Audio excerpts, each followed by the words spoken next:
Yo, what's up mga treasure? We are here live in Araneta Coliseum.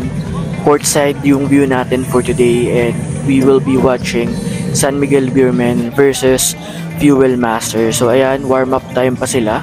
Ayan si Super Marsho nagsushooting. Please let him play in Gilas, Pilipinas. We need a shooter, guys. We need a shooter. So start na ng game. Napakaganda ng view natin kasi kitang-kita natin yung action.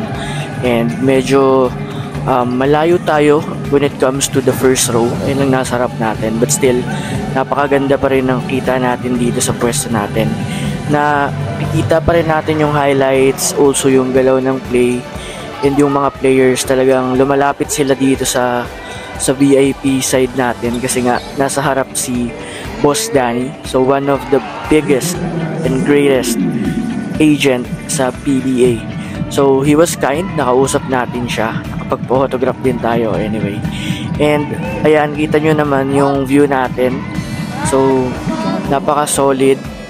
Kitang-kita natin yung mga player, how they screen, they rotate, they take a shot, and also pag nagsasalita na sila, naririnig din natin.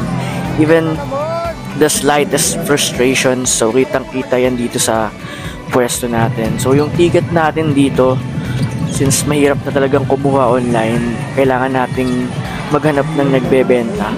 So luckily meron tayong nahanap, and napakabait nung seller.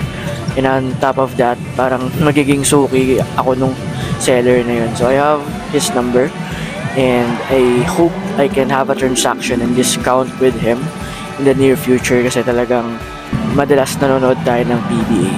And overall, ayan, kita nyo yung tira ni Terence Romeo, napaka-angas.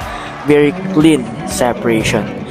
And ayun lang guys, nakapag-photograph din tayo. Kita nyo naman, CJ Perez, Boss Danny, and Junmar Pajardo yung nag-sign ng ating cap. And I have a very good experience with this VIP seat. So ayun lang guys, na-share ko lang. Please don't forget to like and subscribe. See you guys later.